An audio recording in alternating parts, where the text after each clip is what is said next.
tayong lahat. Si Jesu Kristo'y nabuhay na naig sa kamatayan. Alleluia, Alleluia. Panginoon ang naghirang sa tinubos niyang bayan. Nagpupuring mga hinirang, masayang nagdiriwang. Magalak tayong lahat. Si Jesu Kristo'y nabuhay na naig sa kamatayan. Alleluia, Alleluia.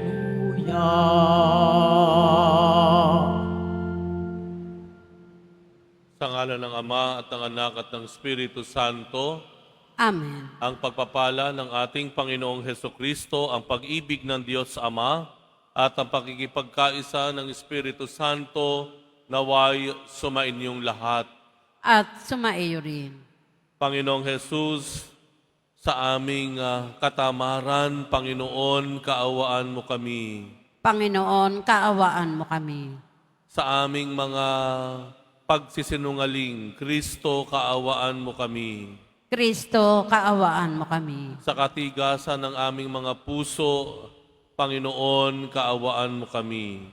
Panginoon, kaawaan mo kami. Kaawaan tayo ng mga pangyarihang Diyos, patawarin tayo sa ating mga kasalanan, at patnubayan tayo sa buhay na walang hanggan. Amen. Manalangin tayo. Ama naming makapangyarihan, pinanauli mo at pinahahalagahan ang wagas na katapatan. Itaguyod mo ang aming kalooban upang sa paghango mo sa amin sa dilim ng alinlangan, kami huwag mawalay sa liwanag mong maaasahan. Sa pamamagitan ni Hesukristo kasama ng Espiritu Santo, magpasawalang hanggan. Amen. Magsiupo muna ang lahat. Pagbasa mula sa mga gawa ng mga apostol.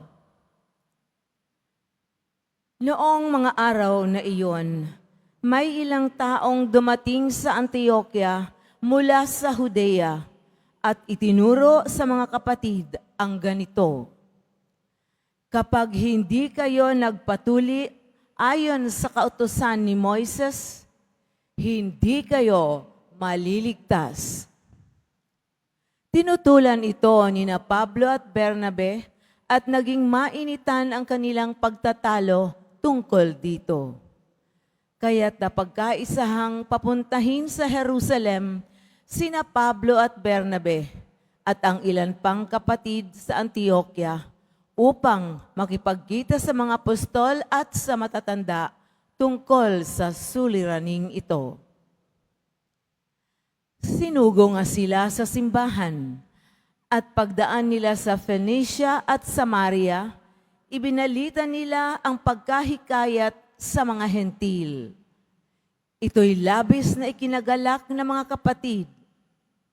Pagdating sa Jerusalem, malugod silang tinanggap ng mga apostol, ng matatanda at ng buong simbahan at isinalaysay nila ang lahat ng isinagawa ng Diyos sa pamamagitan nila.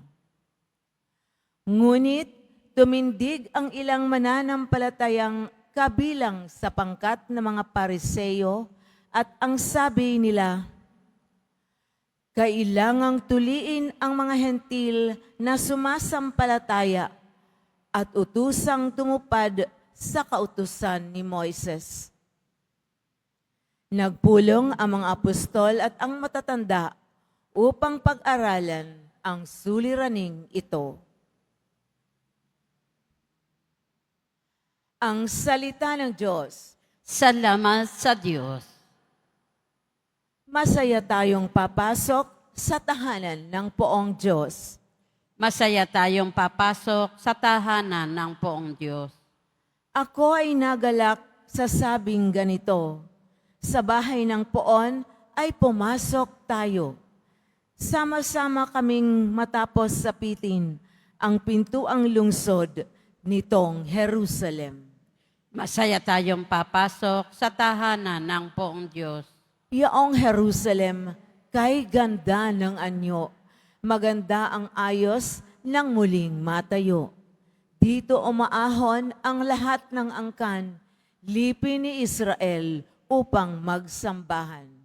Masaya tayong papasok sa tahanan ng poong Diyos. Ang hangad ng ang poon ay pasalamatan, pagkat ito'y utos na dapat gampanan. Doon din naroon ang mga hukuman at trono ng haring hahatol sa tanan. Masaya tayong papasok sa tahanan ng poong Diyos. Magsitayo po ang lahat.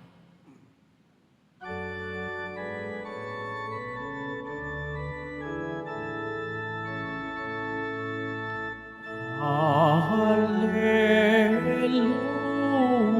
hallelujah,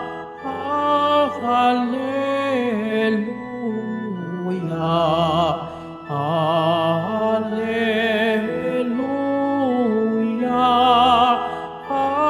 hallelujah.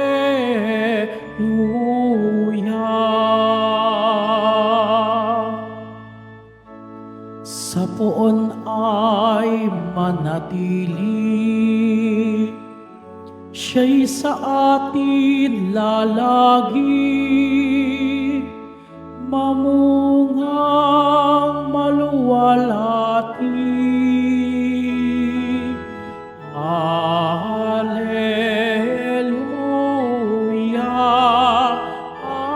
hallelujah, hallelujah,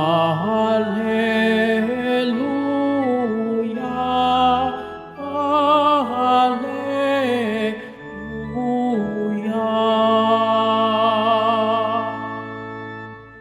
Sumainyo ang Panginoon. At sumaiyo rin. Ang mabuting balita ng Panginoon ayon kay San Juan. Papuri sa iyo, Panginoon. Nung panahong iyon, sinabi ni Jesus sa kanyang mga alagad, "Ako ang tunay na puno ng ubas, at ang aking Ama ang tagapag-alaga. Pinuputol niya ang bawat sangang hindi namumunga, at kanya namang pinuputulan at nililinis ang bawat sangang namumunga upang lalong dumami ang bunga. Nalinis na kayo sa pamamagitan ng salitang sinabi ko sa inyo. Manatili kayo sa akin, at mananatili ako sa inyo. Hindi makapamumunga ang sangang hindi nananatiling nakakabit sa puno.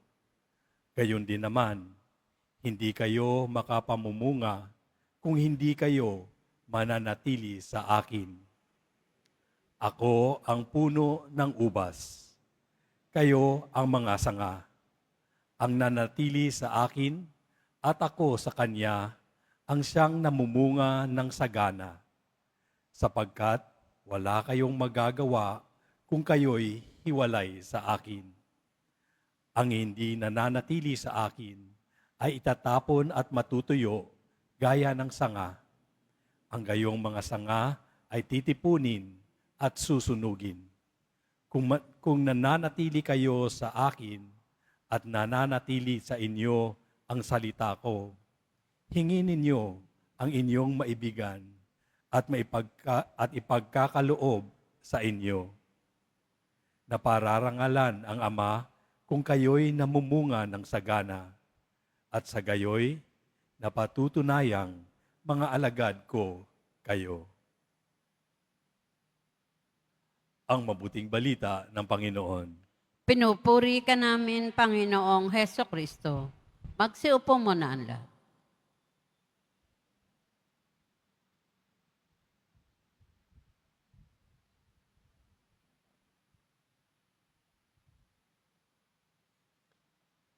Mayroon po akong minimisahan na laging ang attendance o yung dumadalo sa misa ay laging 100%.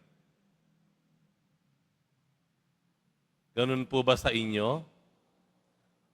Ang dumadalo sa misa, kada ako magmimisa ay 100%. Lahat nagsisimba. Nakakatuwa.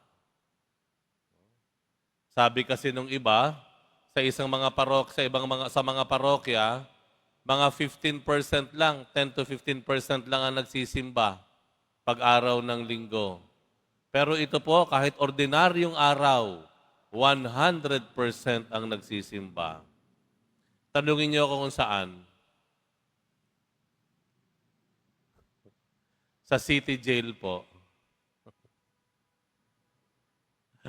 Mga kapatid natin na tinatawag nating inmates or PDL, Persons Deprived of Liberty. Kasi wala naman daw, sabi nila sa akin, wala naman choice, Father. No? Dahil pag nagmisa kayo dyan sa aming gitna, lahat kami nandoon, a-attend kami. Wala kaming pwedeng takbuhan para hindi namin marinig ang boses mo. Kaya laging 100% nga naman. Tama nga naman, ano? Ang sinabi ng Panginoon sa Ebanghelyo, kung mananatili kayo sa akin, no? Mga 2 o 3 beses yan sinabi po yan, ano? Kung mananatili kayo sa akin, kayo ay mamumunga. Kung mananatili kayo sa akin, hindi kayo puputulin. Hindi kayo mamamatay. Kung mananatili kayo sa akin, ako ay mananahan sa inyo. Ako ay mananatili rin sa inyo. Tignan niyo po yung sinabi ng Panginoon, kung mananatili kayo sa akin. Bakit? Pwede ba tayong hindi manatili sa Diyos? Pwede ba tayong humiwalay sa Diyos? Pwede ba tayong lumayo sa Diyos? Hindi po tayo kagaya ng ating mga kapatid sa piitan. Dahil tayo dito sa lipunan ay malaya. Pwede nating piliin wag magdasal, piliin wag pumasok sa simbahan, piliin na pumunta kung saan-saan pag-araw ng linggo, kaysa pumunta sa simbahan para manalangin at magmisa. Sinasabi ng Panginoon sa salitang iyon, mayroon tayong kalayaan. Malaya tayo. We have a choice. Hindi walang choice. Ano ang dapat nating gawin? Una, dapat po ang ating ugnayan sa Diyos o pagdarasal ay dapat sinasadya, hindi dinadaya. Sinasadya, hindi dinadaya. Pag magsisimba ka ng linggo, sasadyain mong pumunta ng maaga para makumpleto mo ang misa. Mula sa simula hanggang sa pangwakas na awit. Minsan kasi may nandadaya. Basta makapasok ng simbahan pag-araw ng linggo, paniniwalain niya ang kanyang sarili, nagsimba na ako. Pero alam niya, sa kalooban niya, nandaya siya. Ang ating ugnayan sa Diyos, sinasadya, hindi dinadaya. Huwag natin pong dayain ang ating sarili na paniwalain sa mga maling ginawa natin at ating iniisip tama. Alam natin na mali yung ginawa natin, wag nating pilitin na kumbinsihin ang sarili natin na tama yung ginawa natin.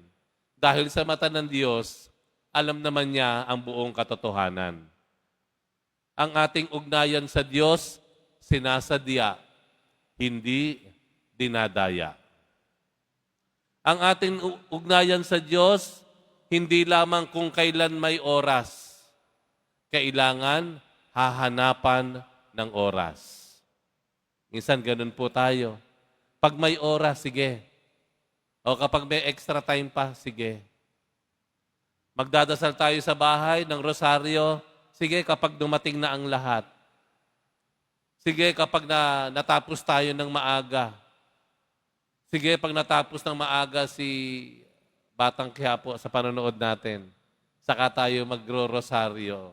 Ay by the time na matapos, inaantok na yung iba, hindi na makakapagdasal. No? Hindi po natin hinihintay na kapag may oras, kailangan hahanapan natin ng oras. Pangatlo, pipiliin natin ang Diyos at hindi natin ipipilit sa sarili natin. Minsan kasi napipilitan lang tayo. Niyaya ka, tinakot ka, sinuhulan ka para magsimba, para magdasal, para gumawa ng tama, para maging totoo, para tumulong, may suhol pa. Dapat hindi po tayo pinipilit na gumawa ng mabuti. Dapat hindi tayo pinipilit na tayo ay maglingkod o maging tapat. Dapat hindi tayo pinipilit na isauli yung hindi sa atin. Dapat pipiliin natin na maging tapat, isauli ang kung anong hindi atin, piliin natin magsalita ng katotohanan, maging magalang, imbis na pinipilit. Tingnan natin yung ating ugnayan sa Diyos ngayon. Ang sabi ng Diyos, kung mananatili kayo sa akin, alam ng Diyos na ang bawat isa sa atin malaya. Meron tayong kalayaan kung ano gusto nating gawin. Pero kung mananatili tayo sa Diyos, malinaw naman ang kanyang pangako.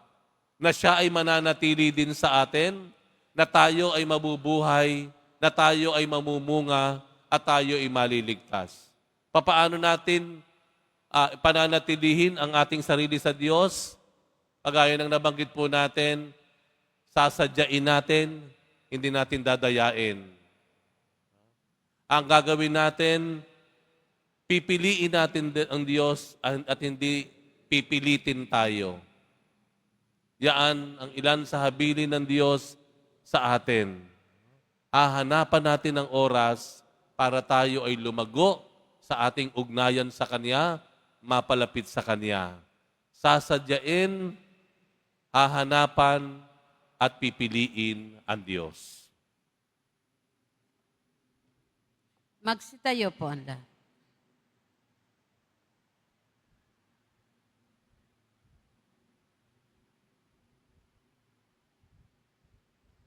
Minamahal kong mga kapatid, habang nagkakatipon tayo bilang bayang sumasamba sa Panginoon, ilapit natin sa Diyos na ating Ama ang ating mga pangangailangan ng may pagtitiwala. Walang hanggang tagapagtanim ng ubas, gawin mo kaming mabunga. Walang hanggang tagapagtanim ng ubas, gawin mo kaming mabunga. Ang pagkakaisang nagmumula kay Kristo, ang tunay na puno ng ubas, naway makahikayat sa lahat ng Kristiyano sa kanyang simbahan. Manalangin tayo. Walang hanggang tagapagtanim ng ubas, gawin mo kaming mabunga. Ang mga pari, relihiyuso at mga misyonero naway maging tapat sa kanilang bukasyon sa simbahan at manatiling kaisa ni Kristo sa kanilang gawain. Manalangin tayo. Walang hanggang tagapagtanim ng ubas, gawin mo kaming mabunga. Ang mga nagdaranas ng mga pagsubok at kahirapan sa buhay, naway manatiling tapat kay Kristo at sa kanyang ebanghelyo. Manalangin tayo. Walang hanggang tagapagtanim ng ubas, gawin mo kaming mabunga. Ang mga may sakit, naway tingnan si Kristo bilang bukal ng lakas at kagalingan. Manalangin tayo. Walang hanggang tagapagtanim ng ubas, gawin mo kaming mabunga. Ang mga tapat sa Panginoon na namayapa, naway manatili kay Kristo, magpas sa walang hanggan. Manalangin tayo. Walang hanggang tagapagtanim ng ubas, gawin mo kaming mabunga. Panginoon, wala kaming magagawang anuman kung wala ka sa aming piling.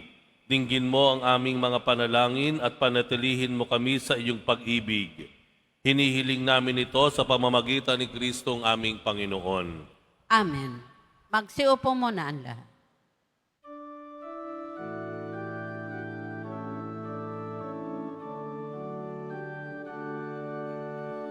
Hallelujah,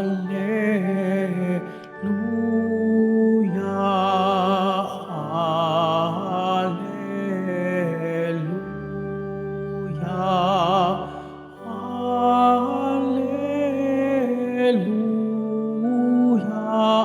hallelujah, hallelujah. Ito nga ang araw na ginawa ng Panginoon. Magalak tayo't magdiwang sa Kanya. Hallelujah.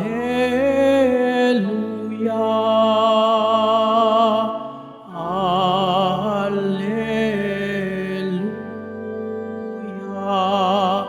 Hallelujah.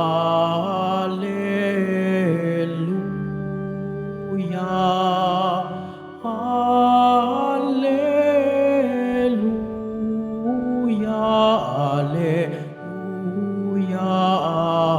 Hallelujah. Magsitayo na po ang lahat. Manalangin kayo mga kapatid upang ang paghahain natin ay kalugdan ng Diyos amang makapangyarihan. Tanggapin nawa ng Panginoon itong paghahain sa iyong mga kamay, sa kapurihan niya at karangalan, sa ating kapakinabangan at sa buong sambayanan niyang banal. Ama naming lumikha, ipagkaloob mong kami ay laging magalak sa pagdiriwang ng Pasko ng pagkabuhay ng iyong anak, upang ginagawang patuloy na pagsagip sa amin ay maging sanhi ng aming ligayang walang maliw. Sa pamamagitan niya kasama ng Espiritu Santo, magpasawalang hanggan. Amen. Sumainyo ang Panginoon. At sumaiyo rin. Itaas sa Diyos ang inyong puso at diwa. Itinaas na namin sa Panginoon. Pasalamatan natin ang Panginoong ating Diyos. Marapat na siya ay pasalamatan. Ama naming makapangyarihan, tunay ngang marapat na ikaw ay aming pasalamatan ngayong ipinagdiriwang ang paghahain ng Mesiyas, ang maamong tupa na tumubos sa aming lahat. Naghahaing walang humpay ang anak mong minamahal upang magkasalo-salo ang tanan sa piging ng iyong buhay. Hindi na mamamatay ang inihain sa krus. Ang sa krus ipinako ay buhay lagi bilang handog. Kaya kaisa ng mga anghel na nagsisiawit ng papuri sa iyo nang walang humpay sa kalangitan, kami nagbubunyi sa iyong kadakilaan. Santo, Santo, Santo, Panginoon Diyos na mga hukbo, napupuno ang langit at lupa ng kadakilaan mo, o sana sa kaitaasan. Pinagpala ang naparirito sa ngalan ng Panginoon, o sana sa kaitaasan. Magsiluhod po ang lahat. Ama naming banal, ikaw ang bukal ng tanang kabanalan. Kaya't sa pamamagitan ng iyong Espiritu, gawin mong banal ang kaloob na ito, upang para sa amin ay maging katawan at dugo ng aming Panginoong Hesukristo. Bago niya pinagtiis ang kusang loob na maging handog, hinawakan niya ang tinapay, pinasalamatan kaniya, pinaghati-hati niya yon, iniabot sa kanyang mga alagad at sinabi, "Tanggapin ninyong lahat ito at kanin, ito ang aking katawan na ihahandog para sa inyo."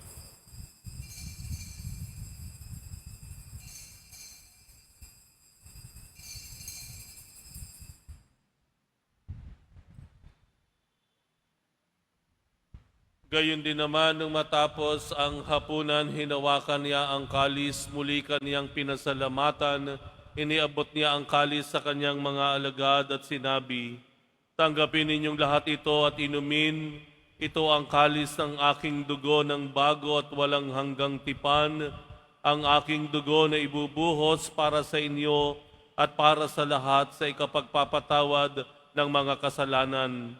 Gawin ninyo ito sa pag-alala sa akin."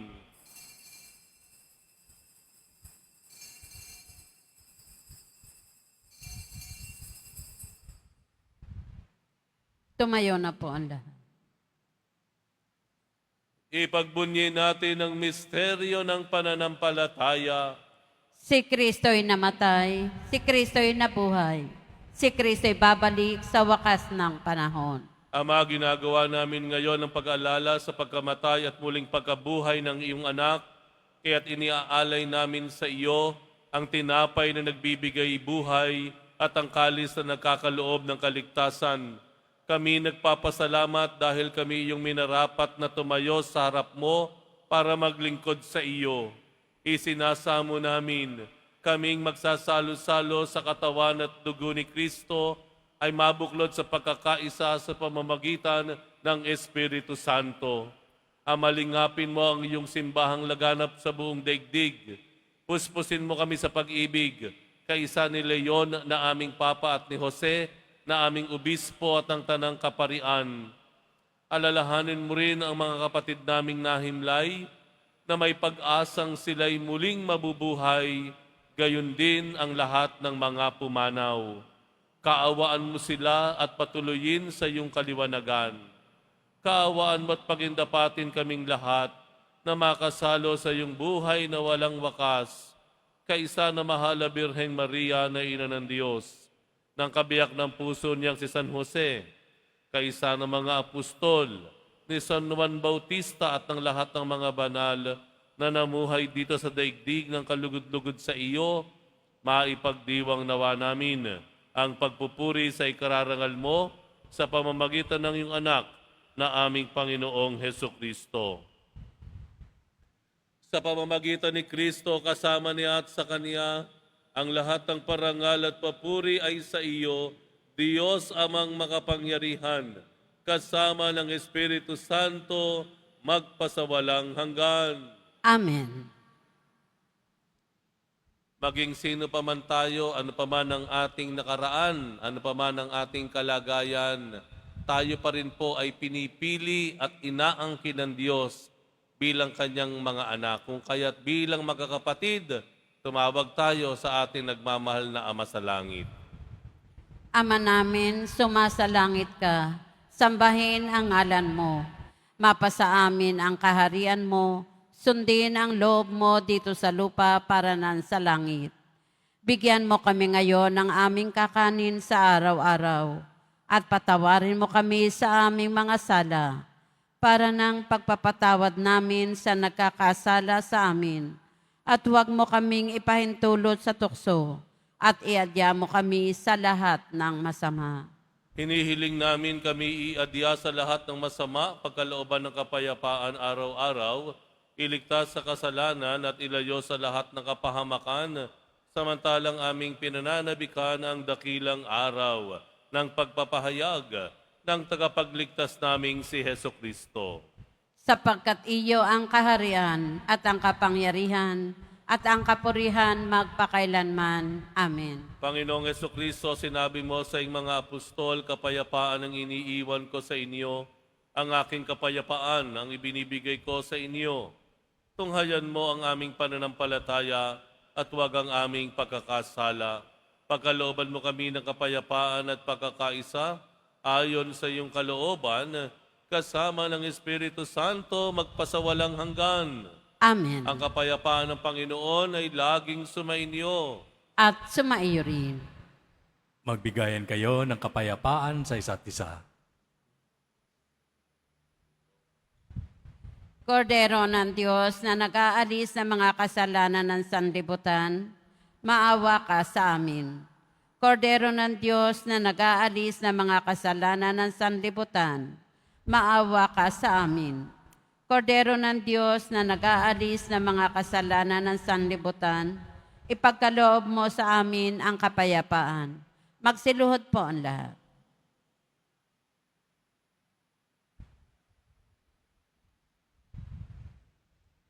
Ito ang kordero ng Diyos.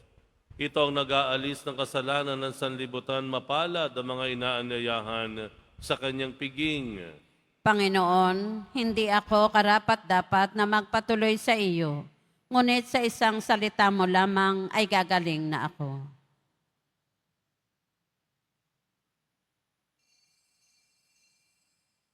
Para sa lahat ng tatanggap ng banal na komunyon, sasagot po tayo ng amen.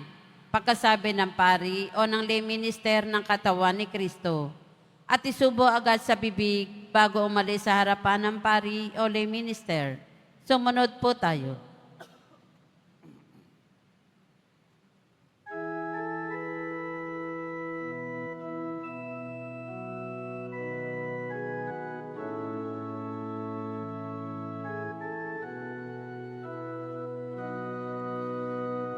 Sino man sa akin mananahan,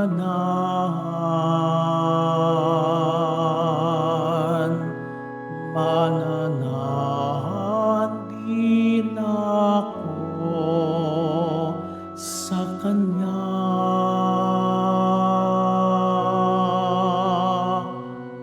At kung siya'y mamunga ng masagana,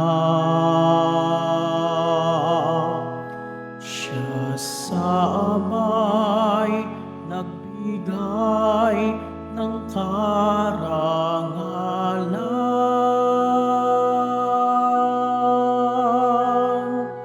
Mula ngayon, kayo'y aking kaibigan.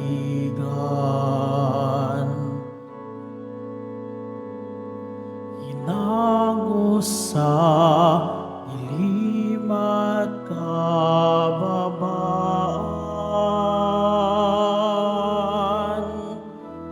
ang kaibigay mag-aalay ng sarili niyang buhay, walang higit sa yaring pag-aalay.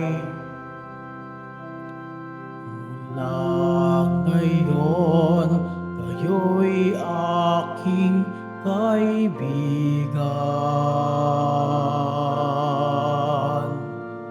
Hinango sa dilim at kababaan,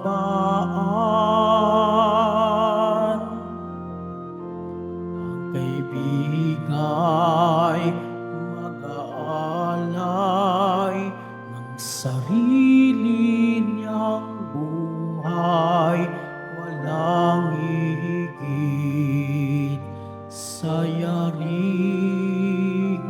pag-aalay.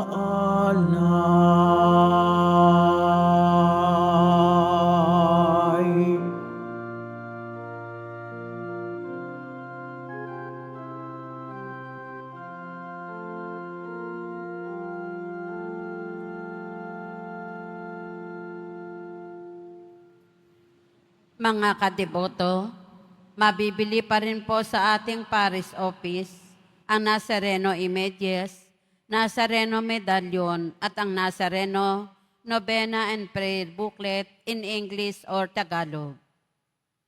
Pagkatapos ng misa, wiwisikan po ang lahat ng banal na tubig. Pinakikiusapan ng lahat na manatili lamang muna sa inyong mga lugar. Sa Quezon Boulevard o Plaza San Juan lamang ang labasan ng lahat. Sumunod po tayo. Maraming salamat po sa inyong pagdalaw at pagsisimba sa Basilica Minor at Pambansang Dambana ni Jesus Nazareno. Tumayo na po ang lahat. Manalangin tayo. Ama naming mapagmahal, ang aming mga pagluhog ay iyong pakinggan para sa pagkakamit ng iyong tulong sa amin araw-araw at para sa pagkakaloob ng ligayang walang katapusan na pawang idinudulot ng banal na pakikinabang sa pagdiriwang ng pagpapalitan ng iyong bigay at aming alay. Sa pamamagitan ni Hesukristo kasama ng Espiritu Santo magpasawalang hanggan. Amen. Sumainyo ang Panginoon. At sumaiyo rin. Mahal na poong Jesus Nazareno, inihayag mo sa pamamagitan ng krus ang walang maliw na pag-ibig ng Diyos sa sangkatauhan.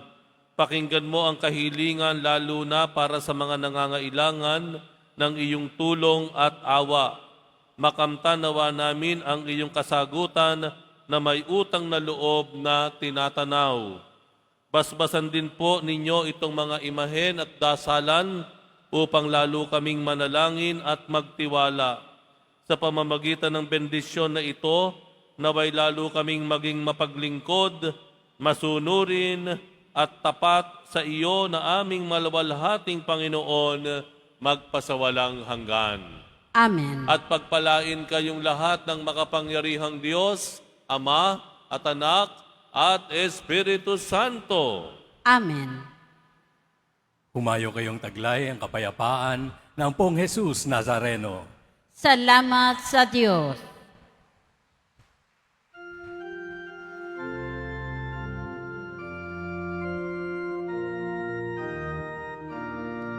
Nuestro Padre Jesus Nazareno, sinasamba ka namin,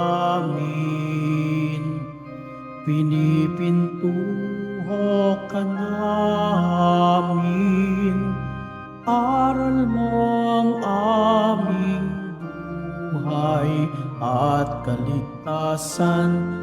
Nuestro Padre Jesus Nazareno, iligtas mo kami sa kasalanan. Ang krus mong hinamatayan ay sagisag ng aming kaligtasan. Nuestro Padre Jesus Nazareno, dinarangal ka namin. Nuestro Padre Jesus Nazareno, niluluwalhati ka namin. Nuestro Padre Jesus Nazareno, dinarangal ka namin. Nuestro Padre Jesus Nazareno, niluluwalhati ka namin.